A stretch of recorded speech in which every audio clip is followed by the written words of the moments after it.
Hello friends, मैं हूं अर्जू काजमी और आप देख रहे हैं पॉइंट ऑफ व्यू। हमें जी ज्वाइन किया है याना मीर ने। बहुत शुक्रिया याना कि आज आप आई हैं। Thank you so much. Assalamu alaikum to all your viewers, to you, and thank you so much for having me on your show. Thank you. और सबसे पहले हम आपसे यही बात करना चाहेंगे कि आज वैसे मैं देख रही हूँ आपने फिर हिजाब दिया हुआ है।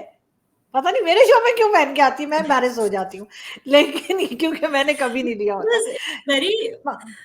Because it's very practical. कभी कोई बंदा नमाज पढ़ के उठता है, तो वो रह जाता है, अब मन नहीं करता उतारने का, क्योंकि फिर मगरिब के बाद फिर इशा होती है, हम्म। तो it's like subjective to the situation.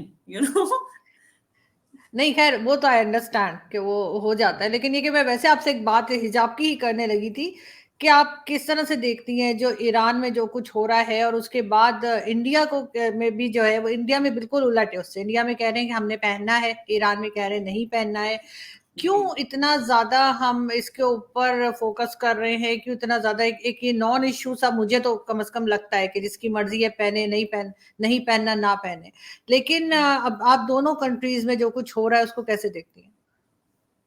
I feel that it is a matter of freedom, जो मेरे ख्याल से हर एक औरत को होनी चाहिए। It is by her own free will, क्योंकि जैसे आप जानते हो, सूर्य अल अजहब में बताया गया है कि व्हाट इज हिजाब। हिजाब इज अ सजेशन कि if a woman is feeling threatened, तो इट हैज बीन एडवाइज्ड, हमारे रसूल पाक ने ये फरमाया था कि okay, so if your woman is feeling threatened for any reason, कि इफ अगर उसको लगता है कोई डेंजर है उसके आसपास, शी इज बीइंग स्टॉक्ड और समथिंग ऐसे कुछ, अगर ऐसा कुछ माहौल है उसके आसपास, then she can protect her self by putting a well over her face, ताकि उसको कोई पहचाने नहीं। सो it is entirely a subjective thing.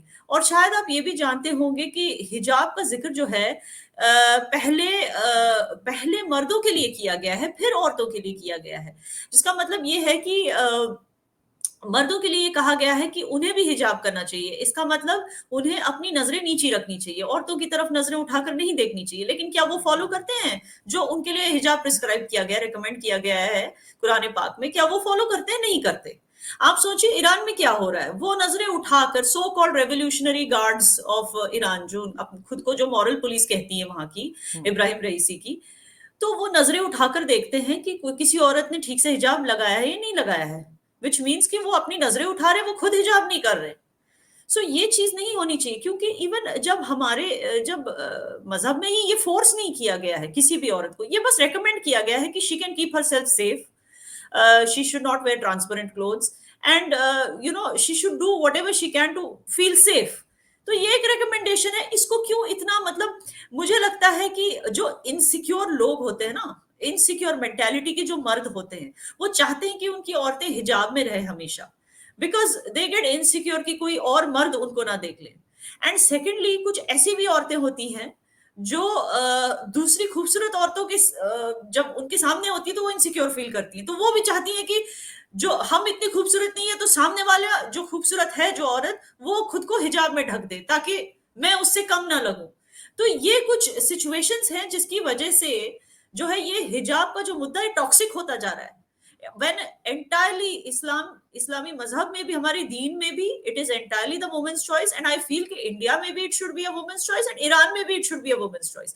And when I say women's choice, I also mean जो हमारी हिंदू बहनें हैं, कई सारी बहनें हमारी राजस्थान हरियाणा में घूंघट लगाती हैं, एंड मुझे वो बहुत खूबसूरत लगता है। आई डोंट थिंक इट्स सप्रेसिव और रिग्रेसिव। I feel कि वो एक they want to be modest, they want to feel that modesty, they want to give respect to the men of the society by doing that। वो उनकी अपनी feeling है, they want to give respect to their religion, तो उन्हें भी नहीं रोकना चाहिए। मुस्लिम औरतें जो सचमुच अपने दिल से modesty करना चाहती है, उन्हें भी नहीं रोकना चाहिए। And at the same time अगर किसी ने नहीं लगाया है तो उसे क्वेश्चन नहीं करना चाहिए, because it is not a matter of morality at all. This is what I feel. नहीं, आप बिल्कुल ठीक कह रही हैं, मगर साथ-साथ जैसे आपने बात की, मैं भी यही कहना चाह रही थी कि हिंदू रिलीजन में भी बहुत सी ऐसी होती हैं जो खवातीन जो कि लेती हैं, पर्दा करती हैं या सर पे दुपट्टा लेती हैं, चादर लेती हैं, लेकिन साथ-साथ ईरान में जो कुछ हो रहा है वो तो एक तरह से बिल्कुल हम देख रहे हैं कि बहुत ज़्यादा वहाँ पे वायलेंस है। एक लड़की को मार भी दिया गया जान से, और उसके बाद जिस किस्म की बातें हुई, साथ-साथ आई थिंक मुंबई में या कौन से सिटी में इंडिया के 1-2 दिन पहले एक जो मुस्लिम आदमी था उसने अपनी वाइफ को मार दिया जो हिंदू थी, कि जी उसने लिया नहीं था हिजाब उसके ऊपर। तो ये इस किस्म की मेंटालिटी जो है इसको कैसे कंट्रोल किया जा सकता है? देखिए, इसको कंट्रोल करने के लिए पहली बात तो आई डू नॉट मैं कभी इस चीज़ को क्या बोलते हैं, I don't support the fact that Hindu girls who, marry in Muslim families. Let me tell you, मैं खुद मुस्लिम होके ये बात आपको बोलती हूँ दैट दे शुड नॉट, क्योंकि जो उनके पूर्वज हैं, उन्होंने बहुत सैक्रिफाइसेस किए हैं to protect their culture from getting Islamized. ठीक है? I um, have nothing against Islam, लेकिन अगर आपके पूर्वजों ने इतनी सैक्रिफाइसेस की है, आई डोंट थिंक कि they have any business getting married in Muslim families and then facing all these problems.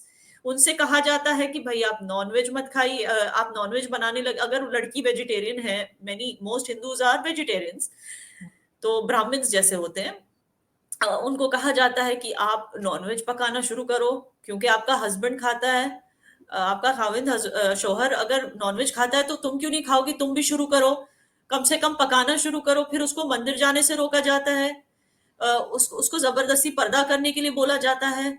तो ये सारी जो चीजें हैं, why do you want to invite this on yourself? क्योंकि कई बार ऐसे हुआ है कि लड़का शादी से पहले कुछ होता है, फिर शादी के बाद उसकी असलियत सामने आती है। So why do you want to take this chance? आप, I am not against any kind of secular, जो जोड़ियां बनती है, मैं समझती हूँ कि खुदा ही बनाकर भेजते हैं जोड़ियों को, लेकिन आई फील कि it can be avoided for the sake of, क्योंकि हमने ऐसे बहुत केसेस देखे हैं, जैसे अंकिता कुमारी, ये एक और केस है रांची हुँ, का, तो उसको मारा गया because she was in a relationship with a Muslim boy, लेकिन उसने शादी करने से इनकार कर दिया, तो उस वजह से लड़के ने उससे बदला लिया। तो ये सारी चीजें अवॉइड हो सकती हैं। इवन नागा राजू का आप केस देखिए जो हैदराबाद में हुआ था, तो even I I appreciate Asaduddin Owaisi साहब ने आके भी अपना स्टेटमेंट दिया था कि जब मुस्लिम लड़की ने खुद अपनी मर्जी से हिंदू से शादी की थी, तो उसके घर वालों को कोई बिजनेस नहीं बनता कि वो नागा हुँ, राजू को इस तरह से हलाक कर दें। हुँ। तो लेकिन ये क्यों होता है, क्यों करना ही क्यों है, अपने रिलीजन से बाहर शादी करनी ही क्यों है, क्यों इस तरह का डेंजर खुद पे लेना है?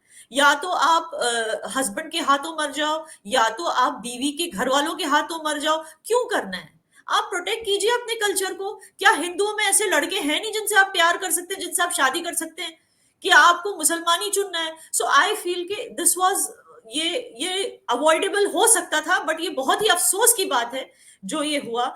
और मुझे लगता है कि बहुत सारे रेडिकल ऑर्गेनाइजेशंस को बैन करने की जरूरत है, तब ये सोच खत्म होगी। जैसे पीएफआई को अभी रिसेंटली बैन किया, जब ये सोच पूरी तरह से, एक रेडिकलिज्म का एलिमेंट जो है, अनफॉर्चुनेटली वो इंडिया में भी आ चुका है, इस्लामी कम्युनिटी में, मुस्लिम कम्युनिटी में, जब तक वो रेडिकलिज्म का कीड़ा खत्म नहीं होता, तब तक कम से कम ये एक कॉशियस रहना जरूरी है। और इंटरकास्ट मैरिजेस अगर मुस्लिम और हिंदू के अवॉइड हो सकते हैं, तो it will be very good, जब तक ये रेडिकलिज्म का कीड़ा खत्म नहीं हो जाता। और I think banning of PFI जैसी रेडिकल ऑर्गेनाइजेशंस को बैन करना एक अच्छा स्टेप है इस तरफ, टू प्रोटेक्ट द सिविलियंस। लेकिन जब लोग साथ में पढ़ रहे होते हैं, चाहे वो कॉलेज यूनिवर्सिटी में हो या कहीं हो, तो जाहिर है आपकी बातचीत होती है तो कहीं ना कहीं अंडरस्टैंडिंग हो जाती है। उसमें इतना तो नहीं सोचा जा सकता कि इनका रिलीजन क्या है और मेरा रिलीजन क्या है, क्योंकि जब लोग अमेरिका जाते हैं या यूके जाते हैं, किसी भी दूसरी कंट्री में जाते हैं, मैं पाकिस्तान की बात कर रही हूँ, बहुत से पाकिस्तानी ऐसे हैं जो वहां के लोगों से शादियां करते हैं। उस वक्त तो वो नहीं सोचते कि इनका रिलीजन कुछ लेकिन और है या कंट्री कुछ और है। अब सोचना जरूरी हो गया ना आरजू जी, क्योंकि जाने जा रही हैं, वरना तो, या हम्म, ना आप इतनी मतलब बोलते ना, हम इतने रिग्रेसिव थोड़ी अपने थॉट्स में कि हम कहेंगे कि लड़का लड़की अगर एक दूसरे से प्यार करते हैं तो उन्हें शादी नहीं करना चाहिए just because of religion. In fact मुझे तो अजीब लगता है जब हमारे कश्मीर में शिया और सुन्नी शादी नहीं करते despite being in love, hmm, because they feel कि वो अलग हो जाता है। तो मैं इनफैक्ट उनको एनकरेज करती हूँ, लवर्स को, कि यार तुम दोनों वेल सेटल्ड हो, एजुकेटेड हो, अच्छी फैमिलीज की हो, just because of the Shia Sunni thing आप लोग शादी नहीं कर रहे हो, ये मुझे अजीब लगता है। मैं खुद बता रही हूँ, आई एम नॉट सो रिग्रेसिव की, लेकिन अब ये जरूरी हो गया है क्योंकि अब जाने जा रही है ना। तो जैसे मैंने कहा, आपने अमेरिका का जिक्र किया, वहां रेडिकलिज्म का एलिमेंट है नहीं।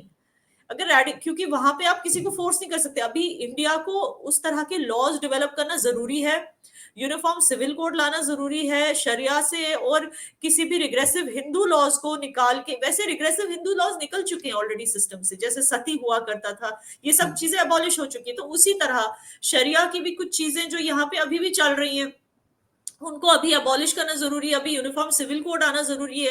रेडिकलिज्म का जैसे मैंने मेंशन किया था, वो जो कीड़ा है वो निकालना जरूरी है। तो जब तक ये सब नहीं होता तब तक जरूरी है कि हम अपने बच्चों को प्रोटेक्ट करें, हम उनको समझाएं कि अपने कल्चर में शादी करने से इट इज मच बेटर। इससे क्या है, फैमिलीज भी कंफर्टेबल होती है, क्योंकि शादी जो है दो फैमिलीज का भी तो होता है ना एक bond. It's not, I feel कि यंगस्टर्स को इतना भी सेल्फिश नहीं होना चाहिए कि वो अपनी फैमिली का भूल जाएं, प्यार में मोहब्बत में दीवाने होकर सब कुछ भूल जाएं, पूर्वजों की, चाहे वो सैक्रिफाइसेस हो या अपनी फैमिली की खुशियां हो, सब कुछ सोचते समझते इनको शादी करनी चाहिए। क्योंकि आगे चल के ऐसा कोई भी हादसा हो सकता है, जैसे आपने मेंशन किया, जैसे मैंने एग्जांपल्स दिए, और हम उन हादसों को अवॉइड करना चाहते हैं जब तक इंडिया में यूनिफॉर्म सिविल कोड नहीं आ जाता। बिल्कुल ठीक। और ईरान में जो कुछ हो रहा है उसको आप कैसे देखती हैं? आपका ख्याल है कि कोई चेंज आएगा ईरान में? क्योंकि आजकल बहुत ज्यादा हंगामे हैं, बहुत लोग जख्मी भी हुए हैं, कई लोगों की जानें भी गई हैं इसमें। तो आपको लग रहा है कि किसी किस्म का कोई बहुत बड़ा बदलाव देखेंगे आप क्या ईरान में? डेफिनेटली मुझे लगता है कि चेंज आएगा। उसकी दो रीजन है।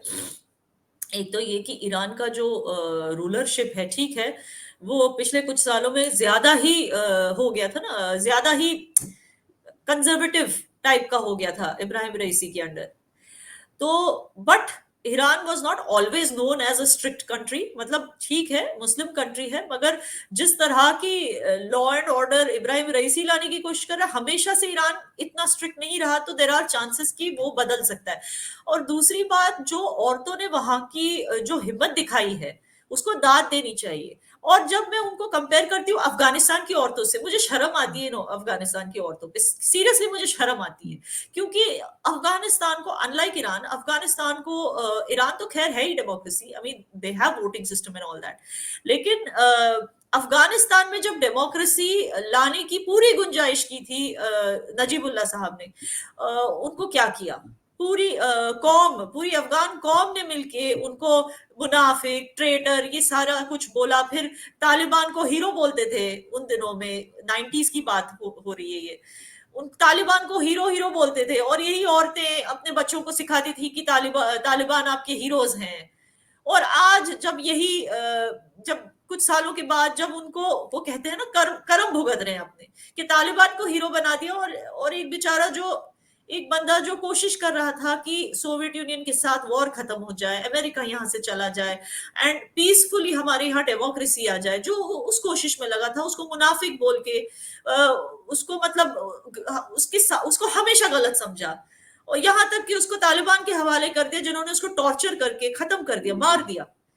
आज जब इस तालिबान के पास जब रूल आ गया है, हुकूमत आ गई है, तो अब उन औरतों को समझ में आ रहा है कि हमने क्या गलती की।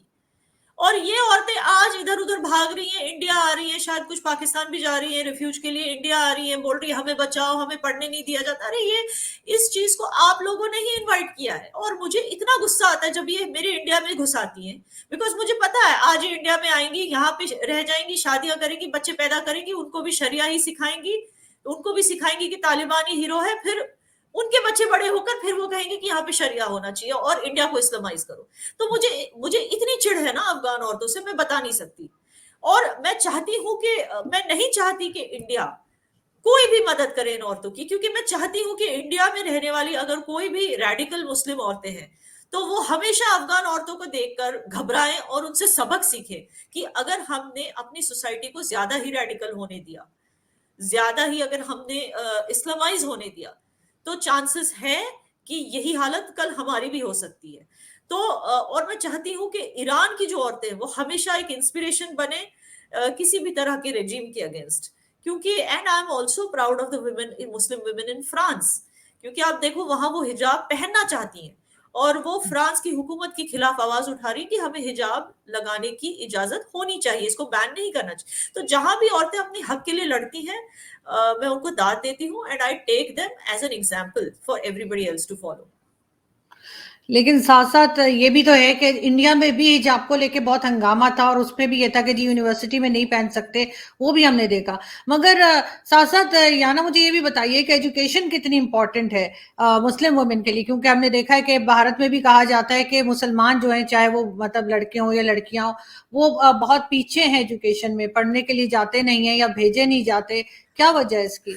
नहीं नहीं, इनफैक्ट भारत के नौजवान बहुत ही ज्यादा एजुकेटेड हैं, ऐसा कुछ नहीं, हमारा लिटरेसी मुस्लिम्स रेट की बात बहुत। कर रही हूँ, किसके? मुस्लिम नहीं नहीं, मुस्लिम हमारा से। मुस्लिम हो या हिंदू हो, देयर इज नो ऐसे, आई थिंक आपका और आपने एक शो पहले भी किया था जिसमें आपने ये सवाल मुझसे पूछा था, इट इज नॉट ट्रू। यहाँ पे हिंदू और मुस्लिम में भेदभाव नहीं किया जाता पढ़ाई के, इनफैक्ट किसी भी फील्ड में किसी भी चीज में भेदभाव नहीं किया जाता हिंदूज और मुस्लिम्स के बीच।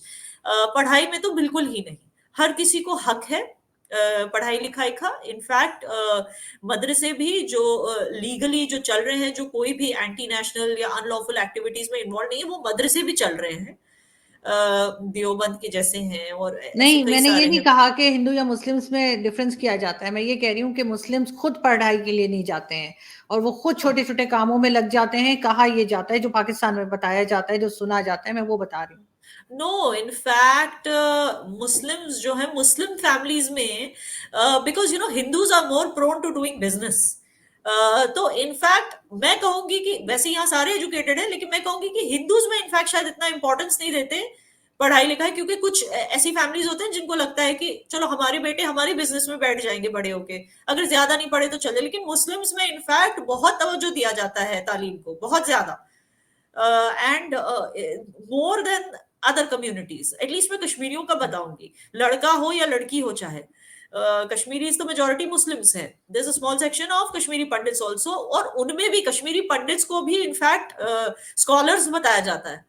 और सेम थिंग कश्मीरी मुस्लिम्स में भी तालीम को बहुत ज्यादा तवज्जो दिया जाता है। So it is not true, जहां भी आप मेजोरिटी मुस्लिम्स देखोगे, most of them are very well educated, बहुत सारे बाहर निकल जाते हैं नौकरियां करने के लिए या पढ़ने के लिए, बाहर पढ़ के वापस आ जाते हैं बहुत बड़ी तादाद में। In fact Muslims are very highly educated in India, ऐसी कोई बात नहीं। और साथ-साथ जो मुस्लिम वुमेन्स हैं स्पेशली कश्मीर में या बाकी के इंडिया में, आपके ख़्याल से वो कितनी इंडिपेंडेंट हैं? वो अपने फैसले खुद कर सकती हैं कि उन्होंने क्या करना है, उन्होंने बच्चे कितने पैदा करने हैं या नहीं करने हैं? या जो एक तरह का कहा जाता है ना कि जी प्रेशराइज़ किया जाता है मर्दों की तरफ से, या बाहर काम करने जा सकते हैं, इस तरह की चीज़ को आप कैसे देखती हैं? कितना ज़्यादा इंडिपेंडेंट है? ऑनेस्टली ये प्रॉब्लम्स इंडिया में नहीं है, लेट मी टेल यू। ऐसे इंडिया के जो मुस्लिम मेन हैं, they do not stop their wifes from working, they do not stop their wifes from studying. हाँ, लेकिन कुछ इक्के दुक्के केसेस ऐसे हैं, जैसे आपने मेंशन किया कि लड़की ने हिजाब नहीं लगाया तो उसको मार दिया, तो ऐसे रेडिकल केसेस आपको हर सोसाइटी में मिलेंगे, इवन अमेरिका में भी मिलेंगे। लेकिन इंडियन जो एथिक्स है, जो इथॉस है, यू नो, हम अपनी कंट्री को भी मदर बोलते हैं, we have given her a feminine sort of, you know, a um. Feminine feeling कि she it is our motherland. तो दैट जस्ट शोज कि औरत को यहाँ पे दबाया नहीं जाता, औरत को रिस्पेक्ट किया जाता है। और इट इज नॉट ओनली, और अगर आप डोमेस्टिक वायलेंस की बात कर रही हैं या औरतों पे सप्रेशन वाली बात कर रही है, तो that's not only in Islamic family, Muslim families, वो कई सारी हिंदू फैमिलीज में भी होता है। इनफैक्ट कई सारी मॉडर्न अर्बन हिंदू फैमिलीज में भी होता है, कॉर्पोरेट फैमिलीज में भी होता है, जहां फोर्स किया जाता है लड़की को कि भाई हम देखो, तुम बहुत ही अमीर फैमिली की हो, तुम्हें शादी भी अमीर फैमिली में ही करनी होगी, जो हमारे जैसे बिजनेस वाले होंगे और हमारे ही कास्ट के होंगे। अब उस बिचारी को शायद किसी और से प्यार होगा, कुछ भी होगा, लेकिन वो नजरअंदाज किया जाता है।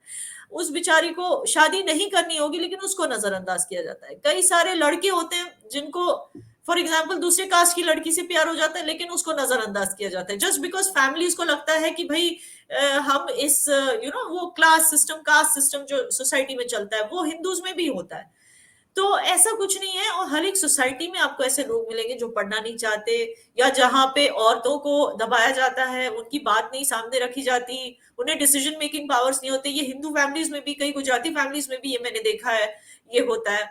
सो इट इज, जैसे आपने रिसेंटली रणवीर सिंह की एक फिल्म देखी होगी, मुझे उसका नाम नहीं याद आ रहा, जिसमें उसकी वाइफ पे इतना इतना प्रेशर डाला जा रहा था, and that is a Gujarati family, and that's the story in many Gujarati families. लड़का पैदा करने के लिए उसको इतना फोर्स किया जा रहा था, और उस जब जब भी पता चल रहा था कि she is pregnant with a girl child, तो उसको अबॉर्शन करने के लिए फोर्स किया जा रहा था।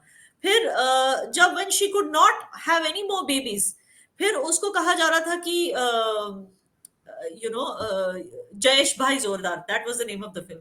फिर उसको कहा जा रहा था कि बेटे को कहा जा रहा था कि इसको छोड़ दे, दूसरी से शादी कर। कई बार तो डाउरी के लिए लड़कियों को जला देते। तो ये हिंदूज में भी प्रेवलेंट है, ये एक प्रॉब्लम है, सोशल प्रॉब्लम, ये हर जगह प्रेवलेंट है। It is not only you know it's not only applies to Muslim families. बिल्कुल ठीक, लेकिन खैर ये चीजें कम होनी चाहिए और होती जा रही हैं पाकिस्तान में भी। और हम हर तरह की न्यूज जो है वो अफगानिस्तान से और ईरान से भी सुनते रहते हैं, जो कि काफी डिस्टर्बिंग है, स्पेशली आजकल जो कुछ ईरान में हो रहा है उस लिहाज जी। से।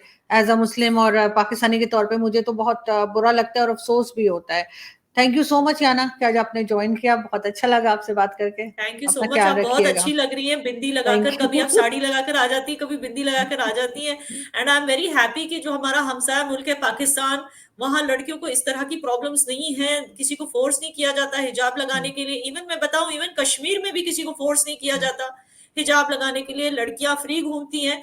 हाँ, लेकिन क्योंकि हम मजहब पे हमारा बहुत ज्यादा, मतलब बहुत ज्यादा यकीन है, तो मेनी ऑफ अस ट्राई कि हम कोशिश करते हैं कि हम मॉडेस्टी के साथ जिए। तो that is a fact. And but I am glad कि neither Kashmir nor Pakistan is like that, जहां पे औरतों को इस तरह से दबाया जाता है। लेकिन मैं उम्मीद करती हूँ कि जो हिंदू लड़कियों के साथ पाकिस्तान में हो रहा है वो रुक जाए, जो उनके साथ जबरन शादियां की जाती हैं, उनको अगवा करके उनके बिल्कुल। साथ जबरन शादियां करवाई जाती है ओल्डर मैन के साथ, तो ये सारी चीजें अगर रुक जाए तो बहुत अच्छा होगा। मैंने सुना है रिसेंटली अब सिख लड़कियों को टारगेट करना शुरू कर दिया, and this is hurting the Sikh community a lot, and I hope all this stops. औरत की फ्रीडम फ्रीडम होती है, चाहे वो हिंदू हो, मुस्लिम हो, कोई भी जात की हो, इट डज नॉट मैटर। उसकी फ्रीडम इज व्हाट मैटर्स, उसकी डिसीजन, उसकी चॉइस। So I hope कि the society learns to stop morally judging a woman just because of what she wears.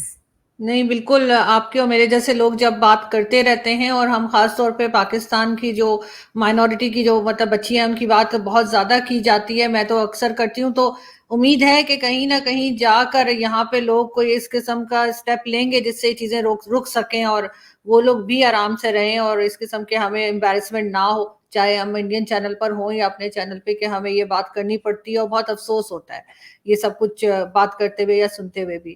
Thank you so much Yana. Absolutely. Thank बहुत you. शुक्रिया। Thank you. Thank you.